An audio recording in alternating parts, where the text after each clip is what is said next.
standing at the border of what we used to know. 5 points in the darkness make a different kind of show.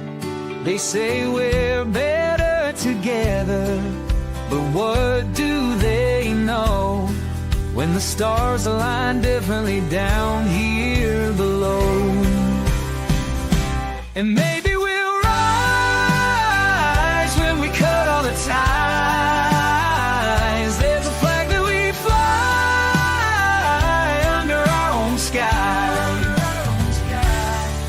Remember all the stories that your granddad told about a republic that wouldn't be controlled.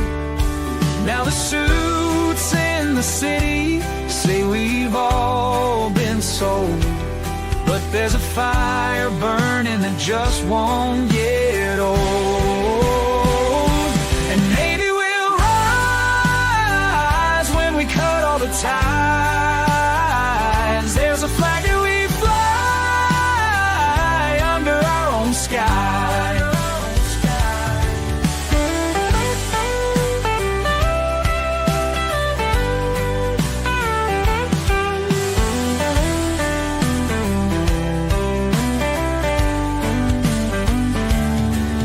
They draw their lines on paper, we draw ours in the sand. Some dreams are getting closer, while some don't understand. Don't understand. The highways stretch forever toward a setting sun, where cattle graze on memories of battles won.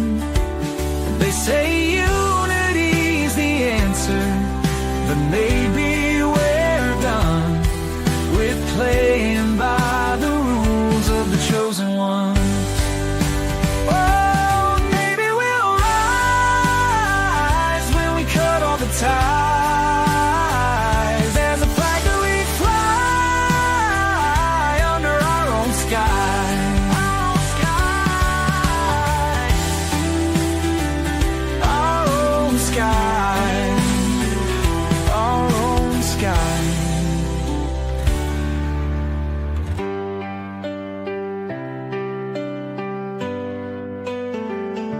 And maybe we'll rise when we cut all the ties. There's a flag that we fly under our own sky. Our own sky.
Hey, good evening, everyone, and welcome to Late Night Coffee Talk.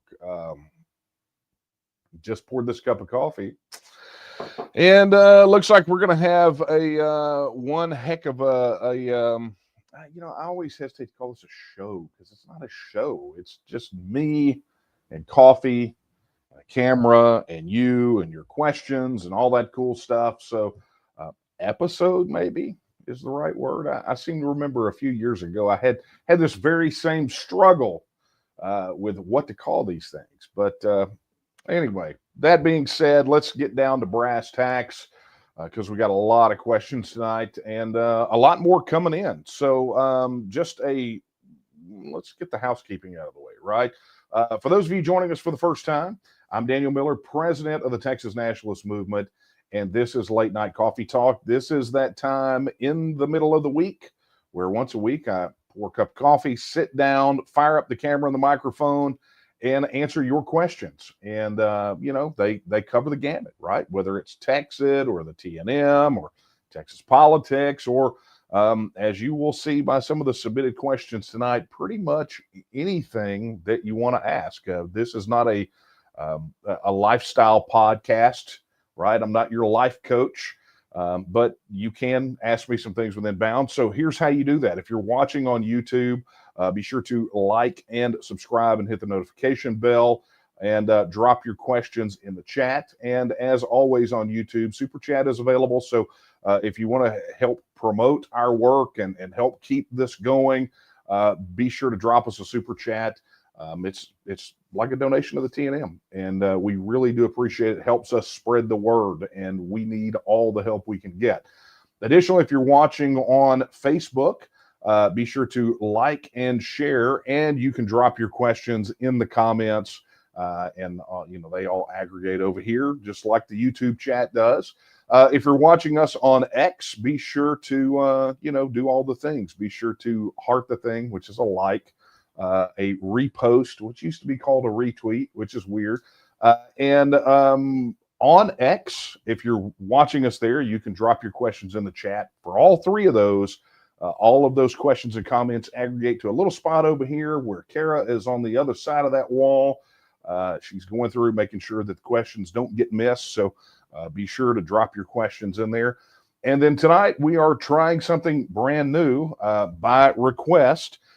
We may or may not be streaming to Rumble. I don't know because I have not been able to verify it because we got started. I flew here right under the wire. So we may or may not be. Drop me a message and let me know. And of course, as always, if you have questions, look down here at the bottom, follow the point of the pin, email your questions to coffeetalk@thetnm.org.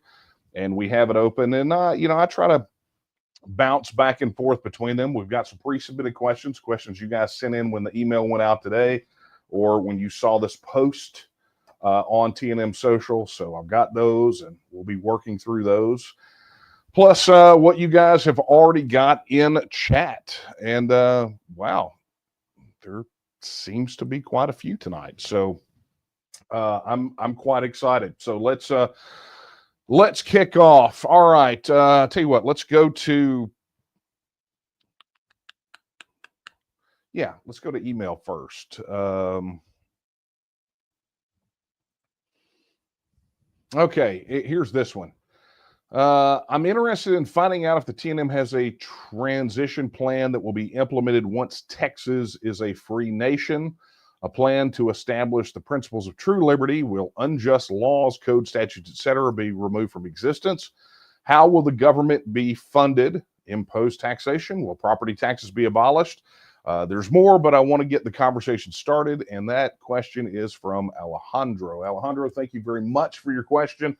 And I will tell you, this question and the answer will be rather familiar to a lot of folks out there that have been through this process, who understand what the TEXIT process looks like.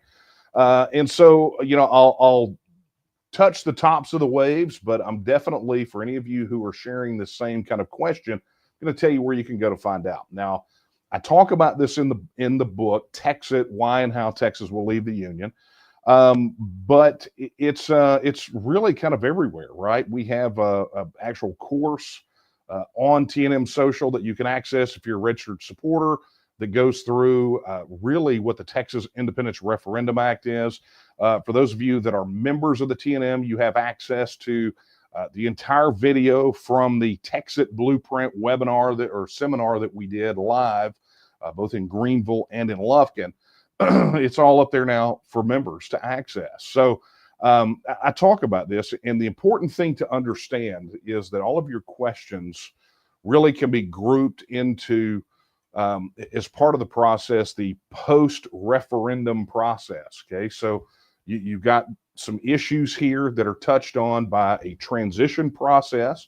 In other words, how do we transition from being a state within the United States to being a self-governing independent nation?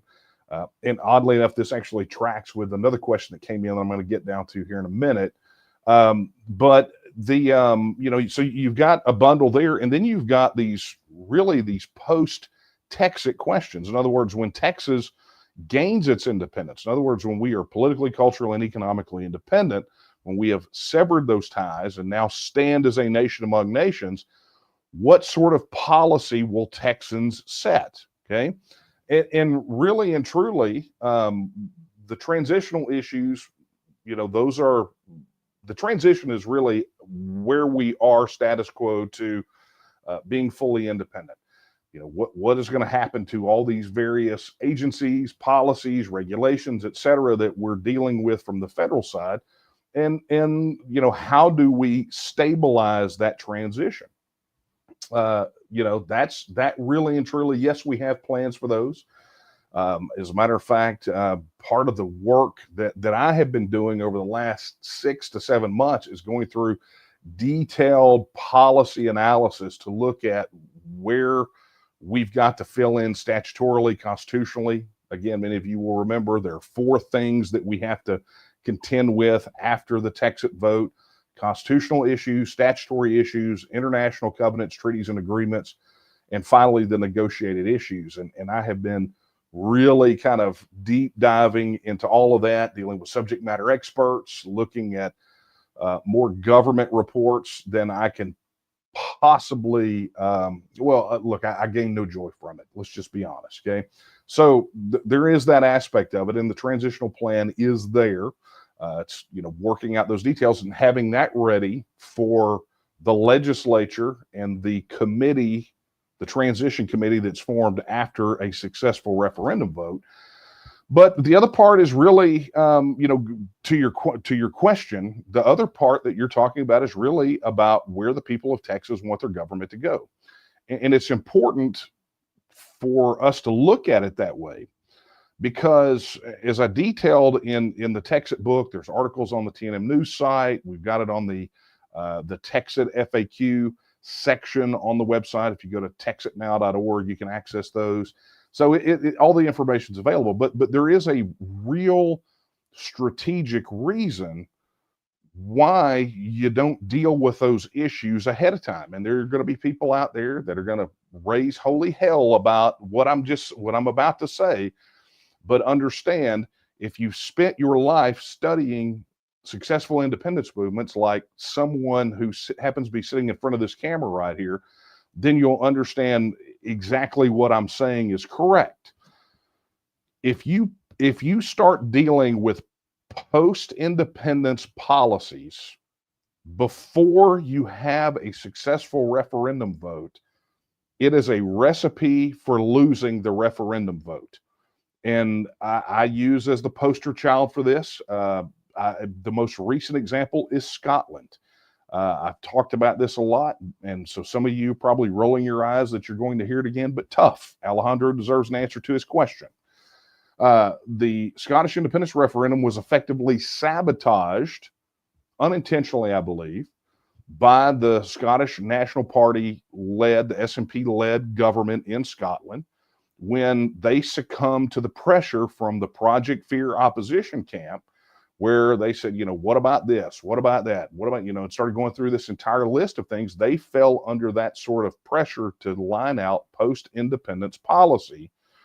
And as such, because the government in Scotland was led by the SNP, they had no choice but to go lay out a potential roadmap for the future that was effectively the SNP governing manifesto, aka their party platform. And in doing so, they made the Scottish independence referendum a referendum on SNP governance and not on independence. They took away what is really the greatest benefit for being an independent nation, and that is the ability to write your own future, to create your own destiny. You know, you think about how low voter participation is, and then you understand that part of the reason that voter participation is so low is people feel disenfranchised. They feel like their vote and their voice doesn't matter. Independence changes that.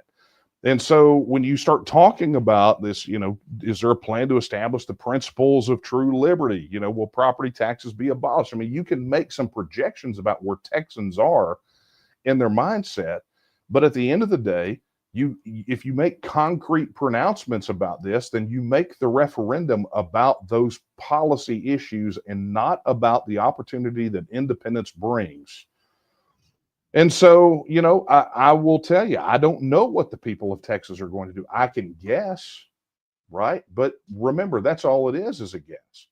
But the people of Texas will have very vigorous debates on a lot of these policy issues. And as such, I think without the federal government, the 800-pound gorilla sitting in the room, without them having a seat at the table or any discussion we have being buffeted by them, I think you're going to see real solutions to real challenges that Texans face. And I think by and large, Texans, to your point, what I've seen, the poll numbers that I've seen, the data, the anecdotes, the people I've talked to, I think have been pretty clear that the government that governs best governs least. And so I think you're going to see this trend continue from Texans wanting government out of their lives. So there we go. Anyway, thank you so much for that question, Alejandro. That was a good one. Okay, let's head over here to the chat. And by the way, hey, a big thank you to Eric for your $20 super chat. Thank you so much. And look, if you want a super chat, you can head over to watch us on YouTube, and you can do it there, or you can just go straight to donate.tnm.me. And of course, one of the cool things about this software is if you super chat, your question immediately goes and gets highlighted. So if you want to cut through the noise, make sure your question gets answered. Super chat is the great way to do that. And Eric, thank you so much for your $20 super chat. Okay. Let's go to this one. This is John. John says, kudos to the TNM news team. Y'all been slamming the articles out at a feverish pace. You aren't just whistling Dixie, sir. It has been, I got to tell you, the TNM news site has been pretty doggone phenomenal. Hang on, I'm going to throw it up on the screen here for you guys real quick. Look, if you have not, let me pull John off there. There we go. Look, if you have not been over to the TNM news site as of late, you need to go. I mean, there is a ton of material over there. And there has been a lot of news happening. And look, it ebbs and flows. Everybody who's in comms right now is a volunteer. So, whether it's on social media or TNM news site or whatever, you're getting news directly from the TNM and commentary on things from a TNM or Texas perspective. But additionally, and I don't know if you guys have seen this, we have launched this analysis section where we are dealing with issues related to culture. We're doing deep dive analysis on policy research, constitutional and legal analysis. There's a culture article there. But look, we have these long security assessments. Here's one that unfortunately I think slid under the radar that you really need to check out, which is debunking the myth of military intervention post-TEXIT referendum. or another kind of unique takedown on Texas versus White, right? Texas versus White, the Supreme Court case that would invalidate George Washington's presidency. So, look, I'm just going to encourage you, if you have an opportunity at your next opportunity, head over to news.tnm.me, and you'll see what John is seeing over there, which is a lot of great news and articles. And look, we're always looking for people that want to submit. We have had commentaries from academics, politicians, you go on and on, right? So we're looking for writers, and if you have something on your mind you'd like to talk about, send it in. All the contact information's there. Okay, let's get down to another one. And just real quick, for those of you joining us late, drop your questions in the chat, and we'll come over here and we'll get them scooped up and get them added. Or you can email your questions to coffeetalk@thetnm.org. Okay, here's another one. Chris asks, he says, given that the public is shocked at all the waste, fraud, and cover-up uncovered by DOJ, Department of Government Efficiency, do you think more Texans will see Texas independence as the ultimate solution? Look, I can only talk about this. Really, there are only two ways I can talk about this. One is sort of anecdotally, and the other is somewhat data based. Okay, so I want to take the anecdotal one first, because I think that's going to be the one that kind of sets the stage, and then we'll talk about the hard numbers. But here's what I'm hearing in pretty much everyone I talk to. We've lost exactly one supporter who believes now that Trump is in the White House that Texas independence is no longer necessary. So we have lost one, but yet we have continued to pile on brand new registered supporters. And everyone that I have spoken with, and I've been in contact with a lot of people. I've been out to some of the local events, and I'm just going to tell you where the sentiment is. The sentiment that I'm catching is that people realize that within 4 years, the situation could completely change. While they are quite happy watching Donald Trump and Elon Musk take a wrecking ball to the federal system, they also understand that this is really temporary, right? And I mean, it's not like Donald Trump, dunked on Kamala Harris by 80 percentage points, right? I mean, it's, he had a pretty big sweep of the electoral vote. But beyond that, the popular vote still had a spread that I think for a lot of people is too close for comfort. Beyond that, you still are seeing resistance to some of the policies that Texans feel are most important. You're watching federal institutions, federal agencies leak information to undercut the efforts of immigration custom enforcement, right? So you're seeing federal judges step up and try to throw roadblocks in the efficiency efforts and the efforts to cut some of this waste, fraud, and abuse in government. And so, I mean, this is not by any stretch of the imagination a done deal. And I think people understand that. When they saw Nancy Mace, Congresswoman Nancy Mace, get on Tim Pool, and which the clip of it went wild, right at the very beginning of Trump's inauguration, said, look, we've got about 10 months, and about 10 months, that's what we've got. And so we've got to hit it really hard if we're going to make any substantive change. But even within that was the acknowledgement that substantive change was not permanent change. So consequently, everyone I'm talking to sees this almost as a reprieve, right? Okay, great.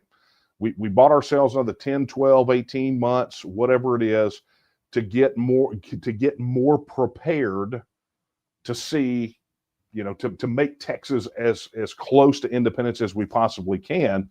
and to really push to set the stage so that when the referendum comes up, we can win it. Everyone I've talked to is thinking very strategically about this. And I got to tell you, it is quite contrary to the opposition narrative back in October that said if Trump wins, TEXIT is dead, right? It's the same prognostication they made back in 2016. That means they just don't understand what TEXIT is about. They don't understand the root cause. And the root cause is the fact that Texans don't want to be governed by the federal government anymore. Texans believe that the best people to govern Texas just happen to be Texans.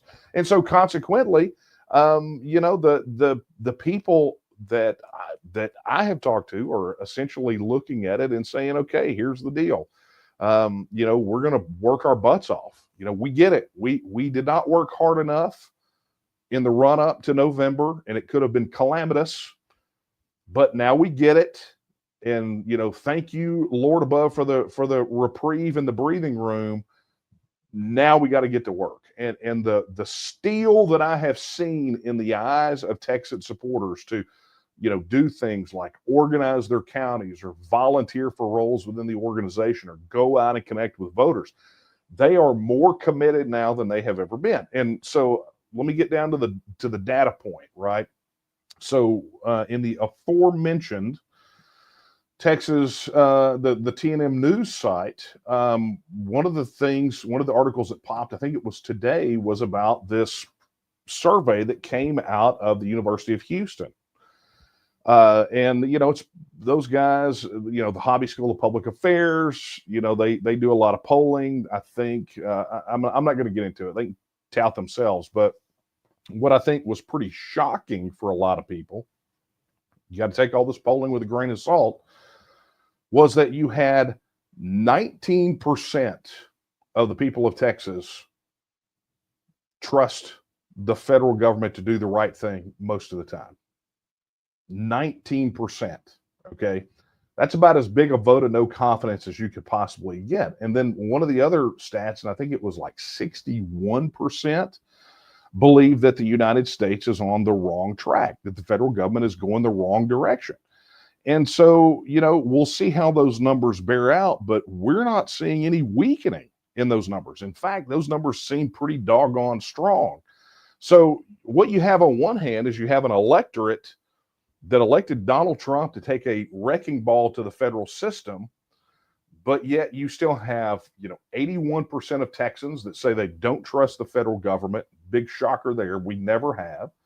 And then you've got this massive number, well over a majority, that still believe that the federal government is on the wrong track. The United States is headed down the wrong track. Those numbers did not show any weakening.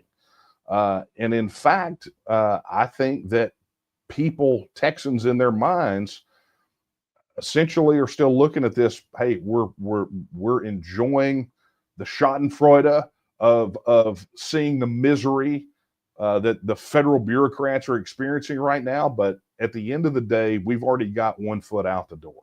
I think that's where they're at. So anyway, thank you for that question, Chris. All right, let's get over here to the chats and see what we got. Hey, we got a couple more of these bad boys. Netgear says, thank you for all that you do. TNM team, TNM team. There we go. TEXIT is just a matter of time. Thank you so much for your super chat. We really, really, really do appreciate it. And $18.36, man. I mean, that amount is kind of in the spirit of what we're doing, is it not? So anyway, thank you so much for that. All right, so let's get down here to another one. Alex said, oh, thank you for the $5 super chat. Alec, he says, howdy again. So far, National Guard stuff is weird. The younger guys are not into Texan patriotism, much to my shock. How do we make the National Guard Texan again? That's a really good question. It's kind of interesting for me to hear that, because we know from polling that actual Texan first mentality is actually stronger in the younger population than it is even in the boomers, right? So you have that 18 to 25 and 18 to 35 cohort that view themselves as Texans first is really strong number. It's weird to not see that translate into the National Guard. But I think that by and large, a lot of these Texas First folks may be a bit reluctant to join a federal institution like the National Guard. And so, you think about probably a lot of the folks that you're getting in the National Guard are holdouts from the kind of the Biden regime, right? The woke military. And I think a lot of the people that are true Texas patriots probably have held off going in there. I think you would probably see a lot more Texas First patriots in the Texas State Guard than you would even in the Texas Army National Guard or Air National Guard. So good luck to you, and thank you for that report, Alec. We do appreciate it. Okay, let's take one here from I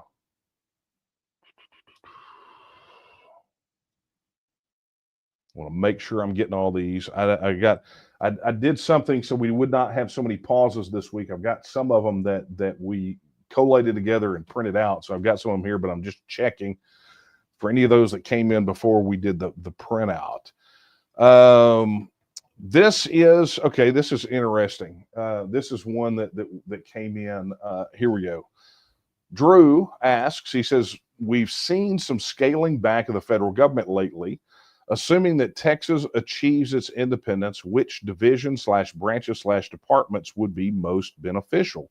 For example, we would necessarily need a Department of War and a Bureau of Land or Natural Resources, but would we establish things such as the Bureau of Commerce, Education, HUD, or Energy?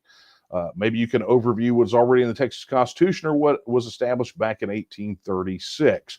And Drew said he won't be here with us live tonight, but is looking forward to the playback, which is a reminder to everyone that even after these are live, feel free to share them. I mean, it's always cool when it's live, right? But feel free to watch the replay, to share, and also to drop additional questions in the comments of these videos, because we do go back and grab some of those as well, even from the replays. So, you won't get it live, but you'll get it, right? So here's what's interesting. So this came in about, I don't know, about 2 hours ago, and I did have an opportunity to go pull a report. This is not the full report, but it is a bit of a draft. So if you'll recall earlier, I said that a lot of my time has been spent dealing with this particular issue. And one of the things that we have said a lot is that from a functional governmental situation, structurally, we've said this a lot. Texas is structurally and functionally like a self-governing independent nation already, okay? And people, that causes a lot of times people to raise their eyebrows. And a lot of that reason is people don't look at the state of Texas in that way. They don't look at it to see how it's organized. The state of Texas has a lot of different departments, a lot of different agencies that handle a lot of different things. Typically, people also do not realize that so many of these federal programs that they attribute to, the federal gods above, actually are administered by state level agencies of some sort. I just think about what James White, former state representative, told me back when he was in the House. He said, because of this relationship that we've got with the federal government, he says the legislature is really has the ability to do three things. We can medicate, educate, and incarcerate, right? That's what that's the baskets of things that they deal with. Mostly they deal with some other things, but but a lot of this really gets down to understanding the reality, which is for every federal function that you would think of as necessary for a functional self-governing independent nation state, there is a clear analog to that agency, whatever it is, agency, department, whatever it is, at the state level. For example, he mentioned defense, right? He talked about a Department of War, which is what the Department of Defense used to be called. But, we have here in Texas, we have the Texas Military Department, right? Most people don't realize that Texas has a 3-branch military. All 3 of those branches have actually been mentioned. When I mentioned them when I was responding to what Alec said when he did his super chat. It's the Texas State Guard, the Texas Army National Guard, and the Texas Air National Guard. So we have a 3-branch military. We have an adjutant general that's in charge of it. In fact, obviously, one of our favorite state representatives, Andy Hopper, filed a piece of legislation that essentially made other officers that were not federal military officers, aka let people rise through the ranks in the Texas State Guard, allowed them to be appointed as adjutant general. It removed this prohibition that exists in the Texas, or this, I'm not going to call it a prohibition, but this limitation on an appointment of an adjutant general to come from the federal service. And he wants to remove that, right? So that's a clear analog, right? We have the Texas Military Department that deals with things that are military. If you wanted to look at, say, foreign affairs and international relations, that's all handled at the federal level by the U.S. Secretary of State. But we have a Secretary of State here. And one of the things that we would have to do as part of that 4-stage process post-TEXIT vote under the constitutional issues is authorize the Texas Secretary of State, if that is the department or agency that we want to handle that, to handle international covenants, treaties, and agreements, to handle foreign relations, diplomatic relations. We would have to authorize that. When it talks about Treasury and Finance, well, there's a U.S. Department of Treasury, but we also have a Texas Comptroller that deals with that sort of thing. You look at the Department of Commerce, which deals with commerce and economic development. And here in Texas, you have the Texas Department of Economic Development. You look at the Department of the Interior, including the Bureau of Land Management, and we have that right here in Texas. We have the equivalent, which would be the General Land Office, which manages public lands, water rights, and mineral resources, or the TCEQ, which deals with environmental issues. Department of Education. I hear a lot of people want to get rid of the Department of Education, and I can't say that I disagree with you at the federal level. There's a bill that's been put forth already to eliminate the Texas equivalent, which is the Texas Education Agency, and vest all of its functions in the elected State Board of Education, which could serve as an analog. HUD was one of these others. HUD was specifically mentioned in the question. Well, we have the Texas Department of Housing and Community Affairs, right, that deals with that sort of thing. Department of Energy, what's the analog? Texas Railroad Commission. Yes, I know it's called the Texas Railroad Commission. They don't deal with railroads and haven't for a long time, but as a matter of tradition, it's still called that. But what do they deal with? They deal with energy. They deal with oil and gas. That's what they deal. That's what they contend with. U.S. Department of Transportation. What do we have here? Texas Department of Transportation. U.S. side, Health and Human Services. What do we have here? The Texas Health and Human Services Commission. Veterans Affairs. We have the Texas Veterans Commission, and the General Land Office handles the Texas Veterans Land Board. Department of Agriculture. We have an ag commissioner here in Sid Miller, who is a Texas First Pledge signer with the TNM. So, it just goes on and on and on. So, this is what I talk about when I say that structurally and functionally, the gap between where we are and being a self-governing independent nation is very, very small. It's very, very tiny. There are certain things that it would be ideal for us to do ahead of time, move a little bit closer on the currency issues. There's some things we would like to do related to funding for the Texas Military Department. There are some things, but guys, functionally and structurally, Texas is already set up like a self-governing independent nation. So, when you can draw these one-to-one analogs, now this goes into a little bit more of the analysis of the question, which is, do we want to pull some of these things back? Well, that's up to us, right?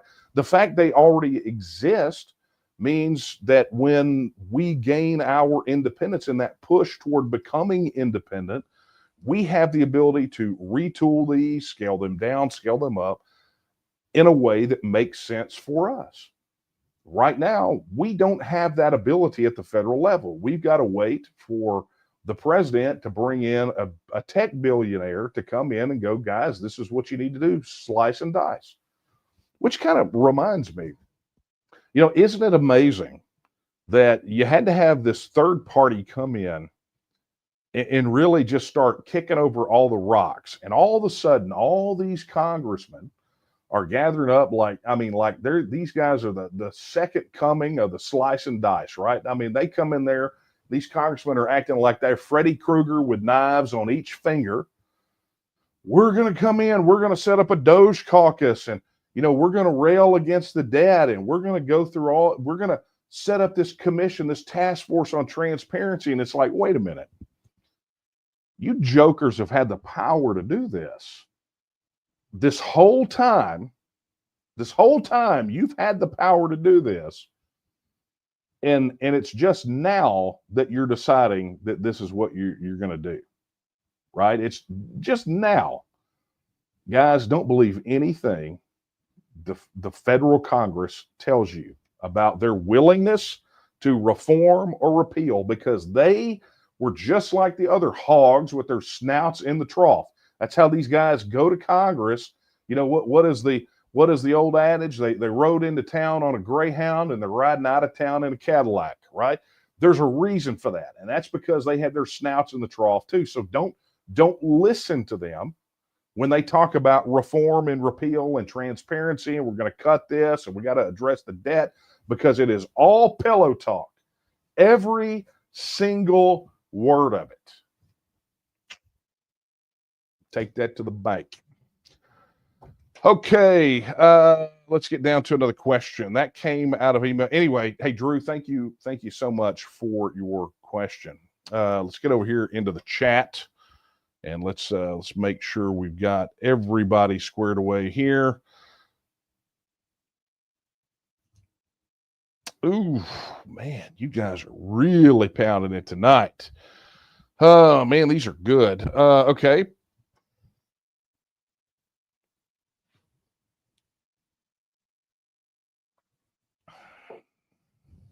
Russell wants to know which Texas legislators are holding up a free vote of the people. Here's the irony. They're the same people that, there's no way I could go through an entire list.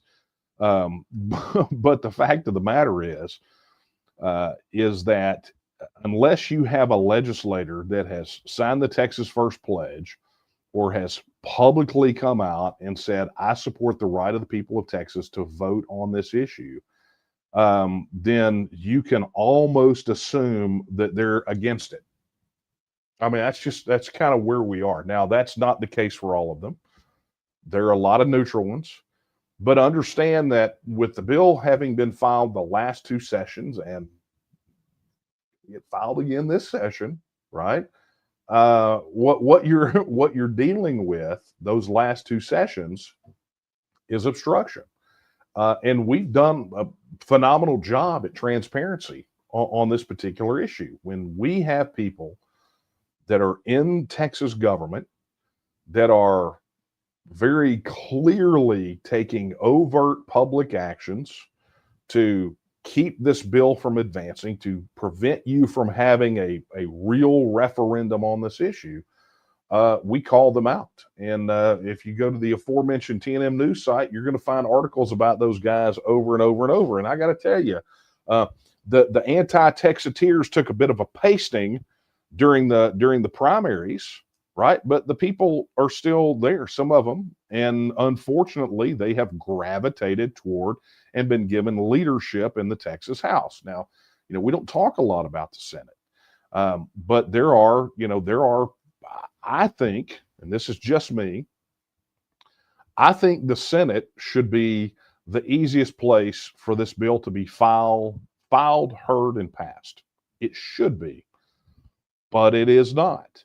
And as much as we spend a lot of time pounding on House members, right, there's a lot of structural problems there with leadership and a lot of anti-Texit people being in leadership.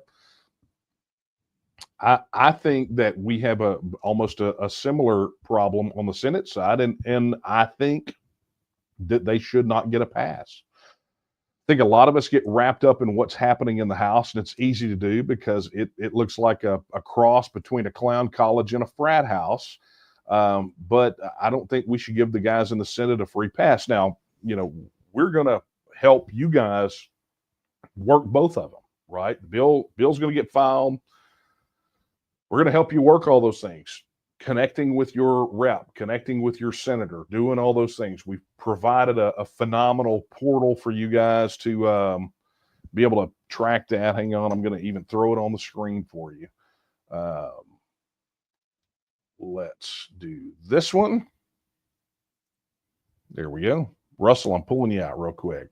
We've got this entire section where you can go to either the Senate or the House and see. This is how conditioned we are. I literally just gravitated toward the House and clicked on it when the Senate was right there.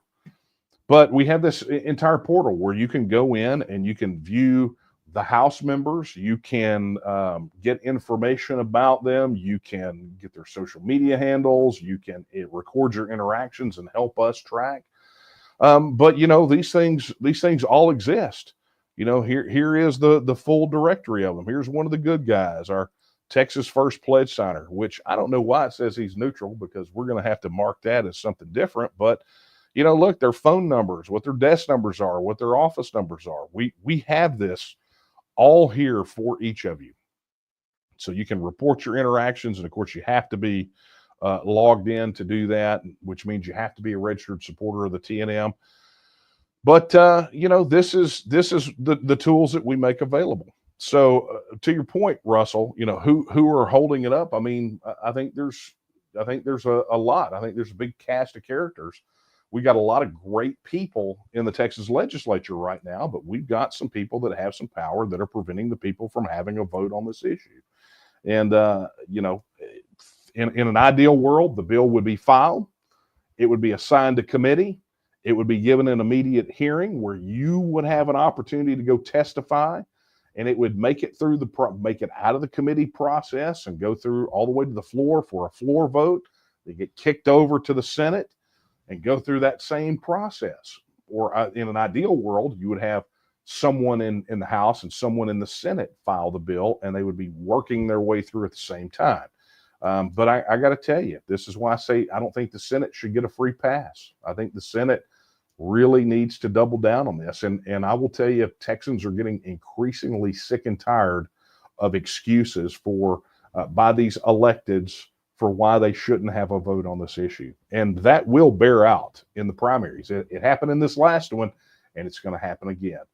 Take that to the bank. Anyway, thank you for that question, Russell. Let's get down here to this one. Let's see what we got here. Another email one. I cannot make heads nor tails out of that question. Not at all. All right, let's go to one of the ones that they sent in after. This is another emailed one. Okay. So this one is, oh yeah, okay. So this one is from Jim and Corp. Sorry, I'm having to figure out the layout of this thing. We don't normally take this bit of questions and get them printed, but there's a reason for it. So anyway, this is from Jim in Corpus. He says, critics say Texas independence isn't legally or economically possible. What's the best way to counter that argument? Jim, I'll tell you, I don't listen to the critics. I don't. But this is sort of an age-old kind of thing, right? It kind of falls in that same vein as the Civil War settled it, or Texas versus White settled it. And I will tell you, 99 out of 100 people that throw this kind of stuff out there have no clue beyond superficial what they were told, who told them, and somebody else told it to them. Excuse me. It's the worst game of telephone ever. But here's the bottom line. If you go to TEXITnow.org, you can see we have tons of information about this particular issue. When they say that, it's not legally possible, Show me the law. For something to be illegal, there has to be a law against it. There is no prohibition in the Constitution against a state withdrawing. That's Article 1, Section 10. Therefore, under the 10th Amendment to the Constitution, it is a right reserved to the states. And here in Texas, Article 1, Section 2 of the Texas Constitution and our Bill of Rights reserves that as an inalienable right to the people of Texas for us to reform, alter, or abolish our government in such manner as we may think expedient. So even if there was some federal law, it would not apply because you don't get to come encroach on our inalienable rights. You have to view it essentially the same as any other inalienable right: freedom of religion, freedom of speech, right to keep and bear arms. Those things are inalienable rights, just as the right of self-government and ultimately the right of self-determination. They will throw in, talk about something along the lines of, Texas versus White, the Supreme Court case. Well, we've destroyed that thing 9 ways from Sunday. And if they think that this is a justiciable issue and not a political question, then I dare them to try to override the will of millions of Texans when we go to the polls in a legally and lawfully constituted referendum and vote for Texas to reassert our status as an independent nation. If that's the direction they want to go, then so be it, right? Let them do that. And in doing so, let them lose other states in the union too. Right now we're only proposing, I'll put this in Doge terms, right now we're proposing a 2% reduction in the number of states in the union. But if they would like to go ahead and deepen that cut to 50%, that's on them, okay?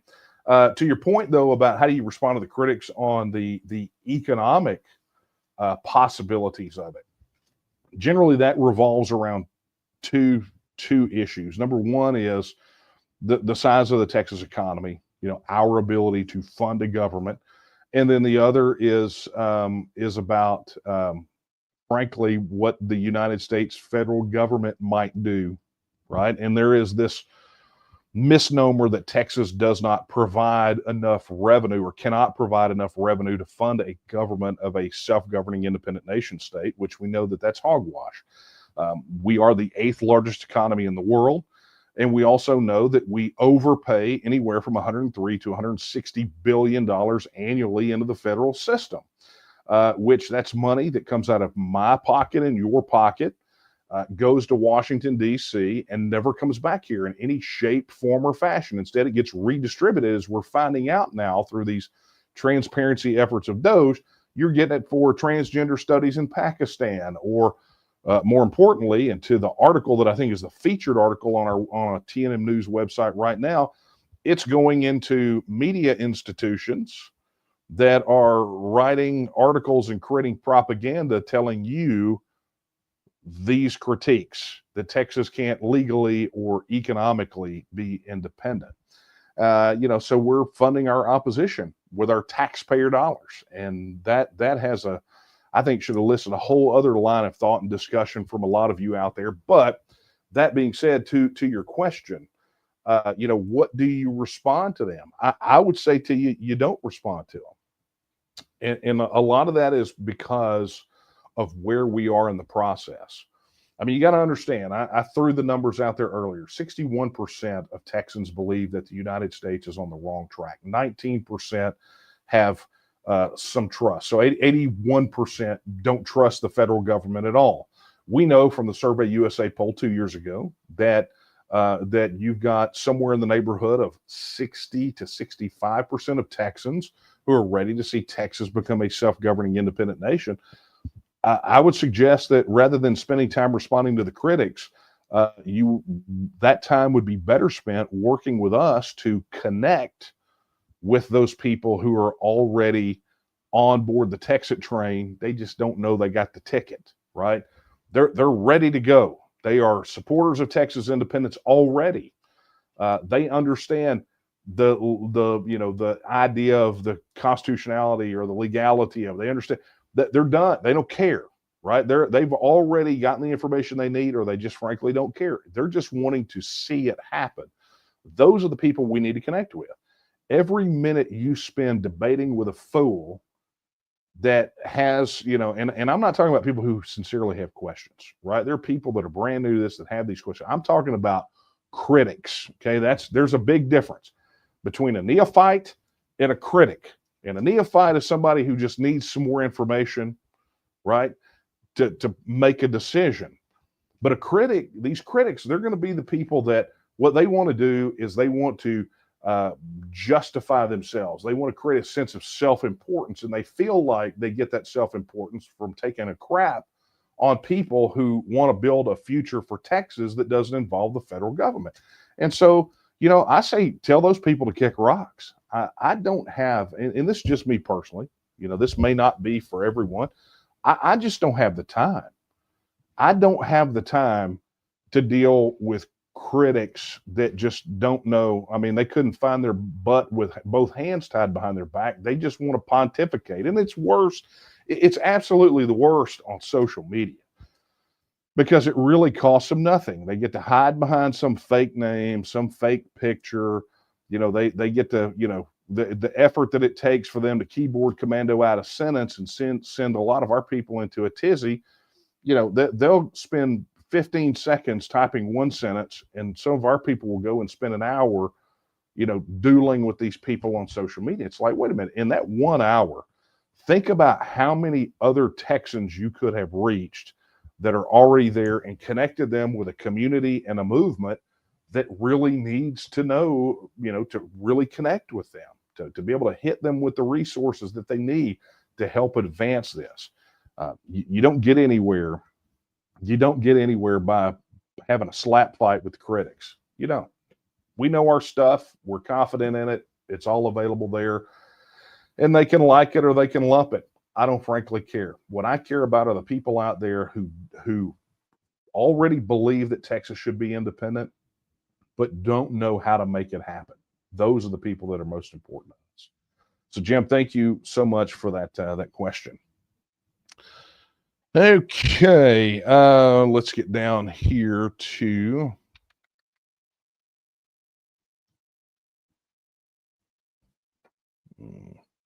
okay.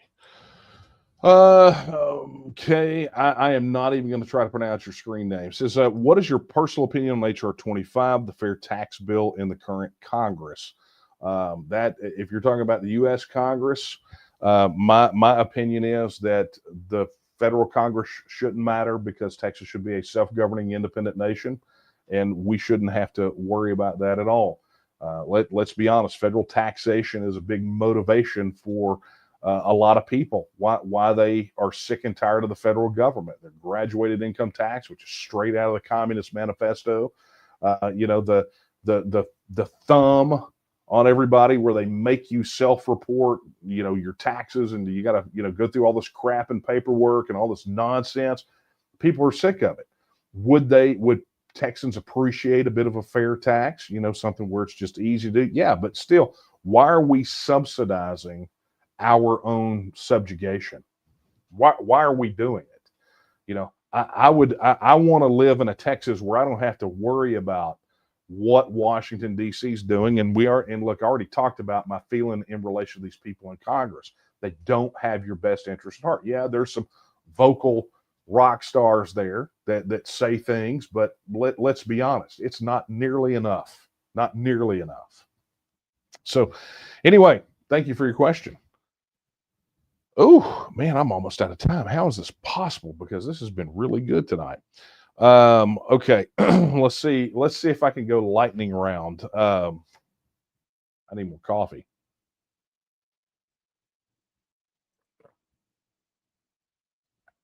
Okay, John is asking, how have Texans managed to retain such an independent spirit and unique identity separate from the U.S. despite being a member of the Union for so long? It really gets down to the nature of a nation.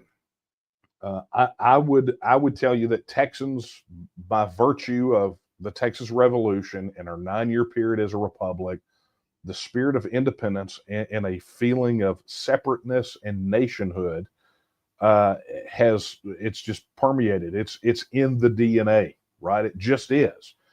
And how we've maintained it is how we advance. It's exactly how we've maintained it is tied to really, I think, closely with our mission, right? You'll notice in the mission of the TNM to secure and protect the political, cultural, and economic independence of the nation of Texas. Our acknowledgement that independence is really a three-pronged attack. A trident, a stool is a three-legged stool is a great analogy. Independence sits on these three legs of political independence, cultural independence, and economic independence. And Texans, by virtue of our history, have been able to maintain that and really resist efforts to indoctrinate, maybe. I don't know if indoctrination is the right word, because I don't think it really encompasses the entirety of the effort. The effort starting in the late 1800s and moving forward to foster this myth of an American nation, which the founders of the United States would never have recognized. Madison even said that the Constitution is a federal one, not a national one, right? I mean, there's a lot of discussion about that. I mean, that's an hour-long podcast that I could do about that one thing. but the point here is, Texans have been able to maintain it simply because it's been by design, by choice. Every day when Texans wake up, and a lot of them do it, I say that, a lot of them do it subconsciously. But it's so ingrained in who we are that by our actions, whether conscious or subconscious or intentional or unintentional, by our actions across the political, cultural, and economic spheres, we recommit ourselves to the uniqueness of Texan identity every single solitary day. And that really dovetails into what Ernst Renan, sorry, Dr. Q, said about, a nationhood is a daily plebiscite, right? I think that's a pretty close quote to what he said, in the sense that it's a choice that people make to not only share their history, but share a vision for a common future and destiny. And that is the daily plebiscite. We, as an organization, work to consciously foster that, right? To preserve it, because as much as we push and as much as Texans have it sort of ingrained in their DNA, we're attacked all the time from outside forces that tell us that, Texas is really nothing. We're just another administrative subdivision of a federal superstate. So it makes what we do that much more important. While people really fixate on the TEXIT referendum aspect of it, what they really need to be paying attention to and getting fired up about is everything in the political, cultural, and economic spheres that adds to our national character. So thank you so much for that question, John.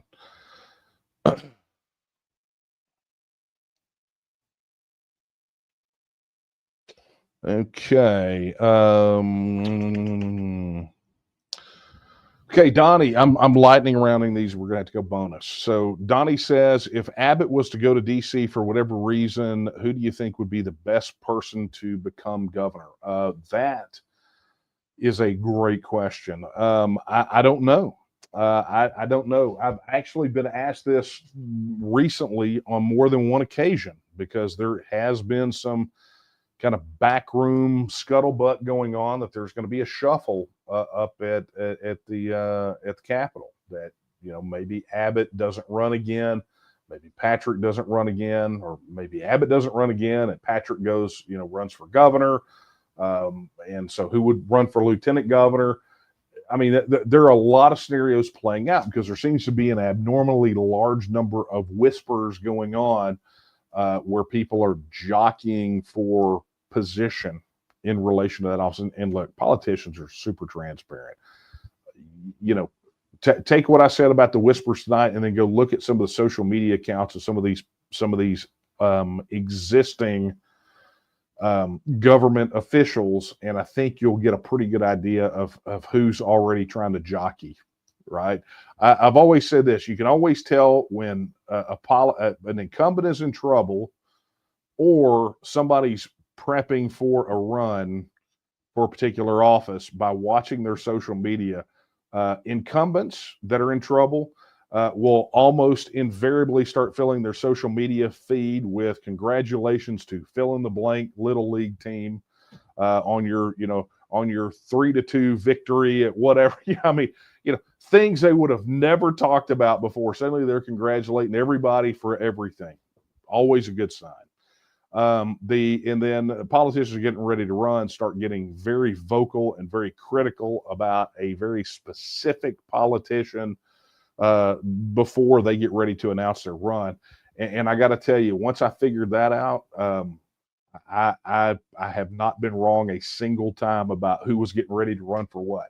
So just be ready for that. Anyway, I don't know who would be the best person to become governor. I don't know. I think there are some definite options that are out there. But if he goes in the middle of his term, then Dan Patrick becomes governor, and then I think you get Speaker pro tem. So that would put Creighton as the not Speaker pro tem.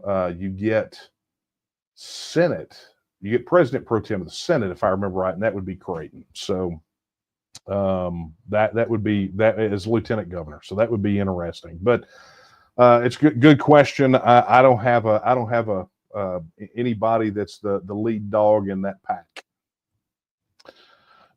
Okay. Oh. Okay, here is a super chat. Ellis420 Stoner says, have you heard of my friend's Texas Liberation Army series? We've got a mutual friend in Canada working on a short TLA film. I have not, but be interested in seeing it. I like any sort of fiction dealing with Texas being an independent nation. One of my favorite books on it was Lone Star Daybreak. There's a whole series, the Patriots Treason series. I mean, it goes on and on. There's a lot. I did an entire podcast about Texas independence in fiction, right? I did a whole Texas news podcast about it, which you can find on our YouTube channel or Spotify or Apple Podcasts or anywhere where you can get your podcast. But anyway, hey, thank you for your $5 super chat. Really do appreciate it. Okay. Man, I'm getting really close. Okay. So David says, what's going on with California Taxing Authority in Texas? I know California was trying to pass legislation to continue to tax their citizens' retirements after they left California. Yeah, we posted an article about it. This is probably where you saw it. It's kind of interesting as we have dug into why California has a tax office in Houston. Houston's not the only city where they have a tax office outside of California.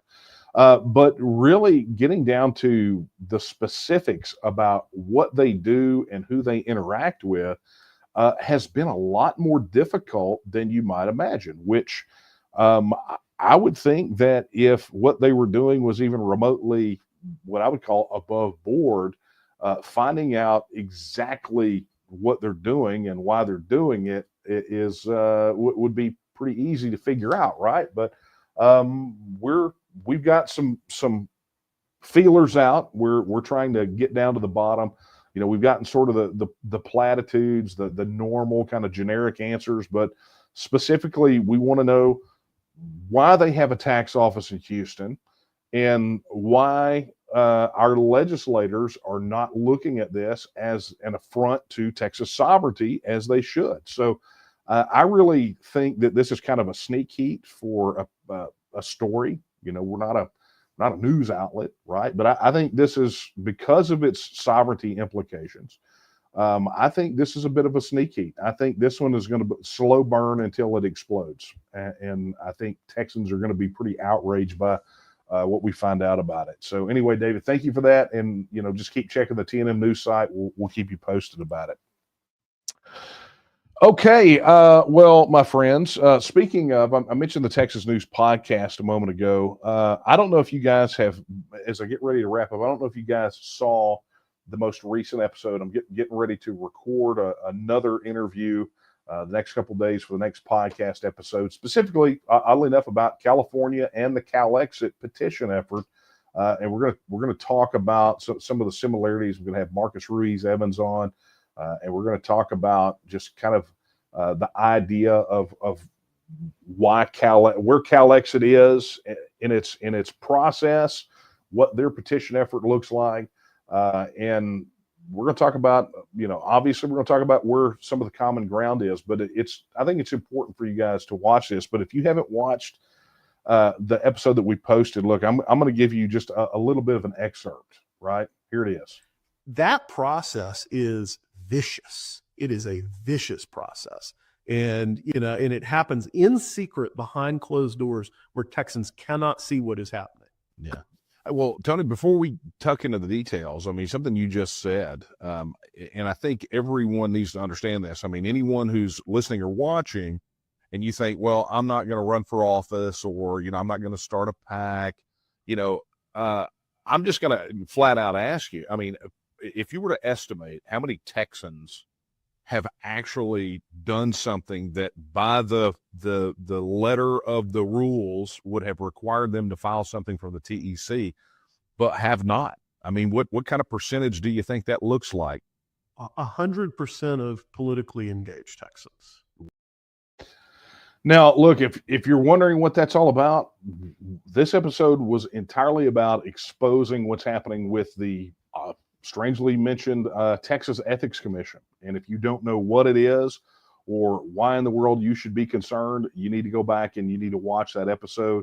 Like I said, it's available on YouTube where we post, and of course on Spotify, Apple, and anywhere you can get the podcast. There's a video version on YouTube, but you can obviously listen to the audio versions as well. But you're going to want to check it out. My interview with Tony McDonald really kind of blows the lid off of this whole thing. It's pretty incredible, and frankly, I think for any of us that are upset about what's happening at the federal level and the tyranny and the the lawfare and all that, this is definitely one that I think is going to rattle you to your core. So that being said, that, my friends, is going to be a wrap. Just a quick reminder. If you were not already a registered supporter of the Texas Nationalist Movement, head over to tnm.me/vote. That's tnm.me/vote, and register your support. While you're there, become a member. Become a member of the TNM. We need all the support that we can get. I mentioned earlier, if you did not want to donate through a super chat, or were not watching on YouTube, you're watching through one of the other places, you can head over and help keep our efforts moving forward. Head over to donate.tnm.me and, make a donation. I mean, you saw it tonight. We had some super chats of $5, $18.36, $20. Look, those things matter. Those things add up. And if we want to be that political power that's mentioned in Article 1, Section 2, where it says that all political power is inherent in the people, we have to exercise that power. To do so, we have to organize. To organize, it takes money for us to do the things. Like when you see these live streams, and when you see that phenomenal TNM News website, and you see local groups spinning up everywhere, which, by the way, I do believe, I think we're well over 60 in organizational status, and I saw the team today planning out their final in-person trainings for, I think, 3 or 4 more. So we're about to we're going to hit it really, really hard, and we're going to need your support to do it, to help keep the organization moving forward and pushing toward Texas independence. If you're already a registered supporter and you haven't done so already, be sure to download the TNM mobile app. Many of you already are here tonight watching because you got the notification on your TNM app, which I will tell you, given the big tech censorship that exists out there, people say, oh, we don't have that anymore. Well, that's a bunch of crap, right? It's still out there. Our emails still drop into spam boxes like crazy no matter what we do. Well, the TNM mobile app is the way that we cut out the middleman, right? We don't bug you. It just gives you access to TNM Social, where you can have access to your county group, to your House district, your Senate district, any of the other activities you participate in. You get occasional push notifications from us to notify you about things like this. Plus, you get full access to the TNM Academy, where we have a whole slew of courses, right? So head over to tnm.me/app and download the mobile app for both Apple and iPhone. All right. Well, friends, that is, as I said, that is going to be a wrap for tonight. Thank you so much for being here for Late Night Coffee Talk. Remember, if I did not get to your question, if you emailed it in, we'll get it. And a lot of times when we're not able to answer them here. If they've got some weight to them, we'll publish a full article. We've done it, I think, the last couple of weeks with some of these things. There have been articles that have been directly that are a direct response to questions that we've gotten on Coffee Talk. So, look, we're committed to being here for you, to answering questions, no matter what level of TEXIT awareness you're at, and we're here to help you get engaged in the fight to make Texas a free, independent, and self-governing nation state. So with that being said, I want to thank you guys so very much for being here. And I'm going to leave you with the words I leave you with every time we're together. They're not my words. They're the words of Sam Houston when he said that Texas will again lift its head and stand among the nations. I believe that time is now. And the question is, will you stand with her? See you next Wednesday, folks.